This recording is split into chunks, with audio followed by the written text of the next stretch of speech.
The perennial gridlock in Apapa is now getting serious attention as concerned groups battle to put an end to this scourge. A recent visit to the area shows some progress, but not without some protest. Stay with us.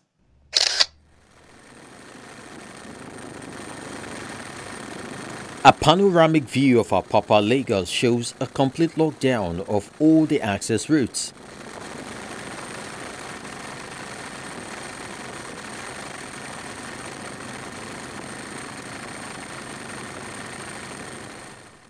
From the bridge down to the ports leaves much to be desired, as tankers and trucks have completely taken up every available space.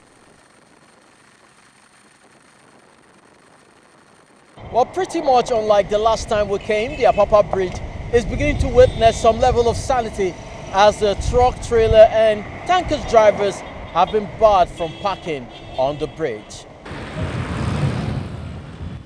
The gains of the operation to clear the route, spearheaded by the Nigerian Navy alongside other stakeholders, has however not gone down well with these trucks and tanker drivers who, on sighting our cameraman, protested their dislodgement from the bridge, which has served as a holding bay for them for a long time.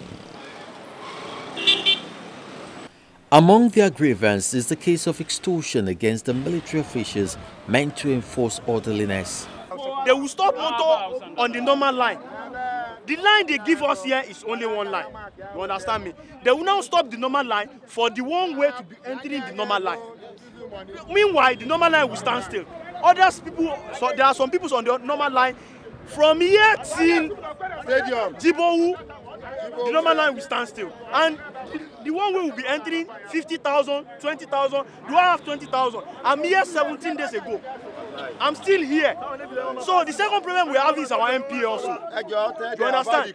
The MPAs for the Premier Port, they will stop you to pass to pass the one way to collect 50k. If you don't have 50k, you are sent away. You will be sent away, and which is not supposed to be so. In Apapa, every blessed day we continue to face challenges, most especially from the naval officer. It gives us problems. We could not be able to operate. We could not be able to work the way we like.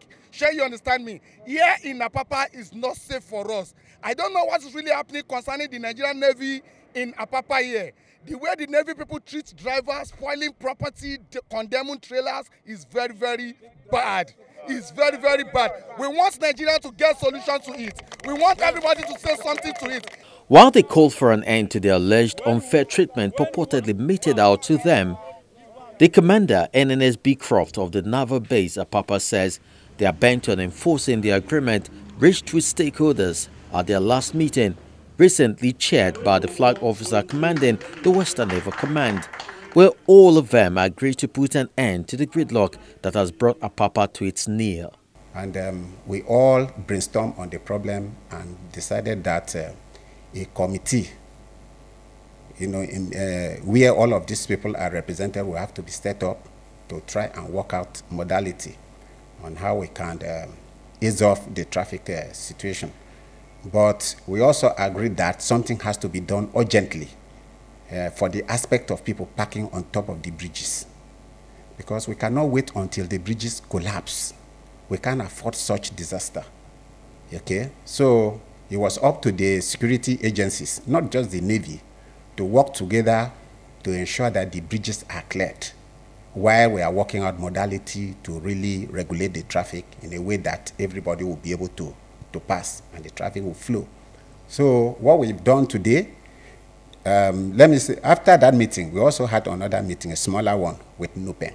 About 6 or so of their representatives were with us again to finally agree that we can move to the ground today.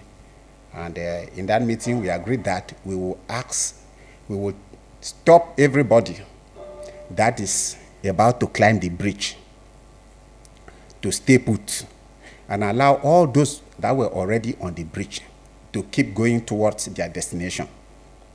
Then we will monitor how the traffic is moving and be releasing further people, to move ahead in a way that there won't be any need for anybody to sit on the bridge again.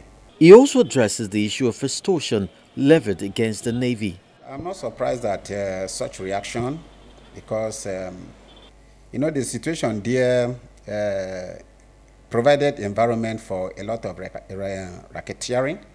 People were doing all kinds of things because a lot of people were desperate. And so many people had actually gained from the confusion and chaos there.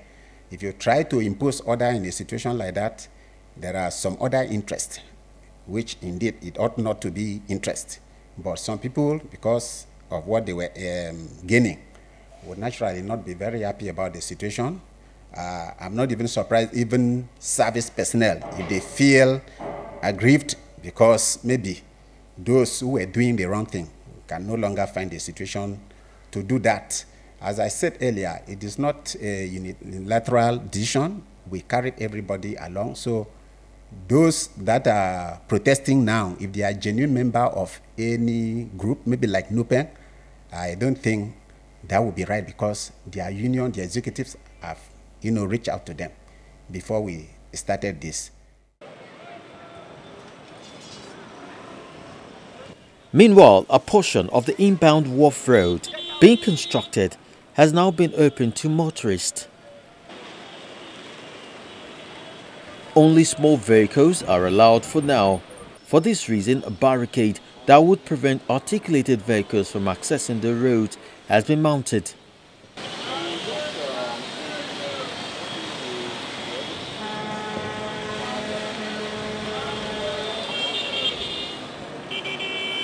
They still maintain the diversion created for them.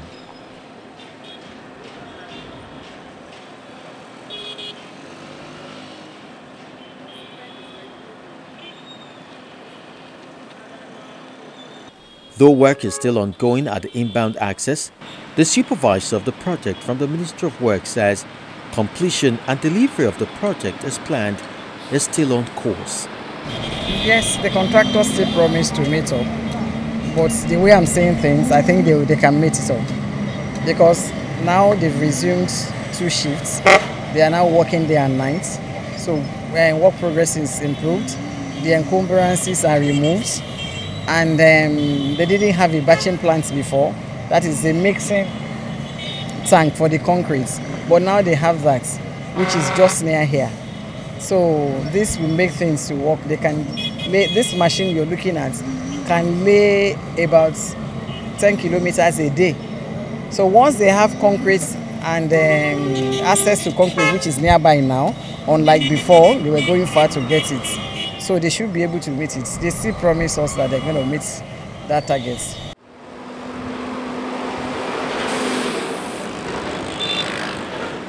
While residents and workers in Apapa still battle daily to get to their destination, they will be glad to know when enough of this gridlock is truly enough.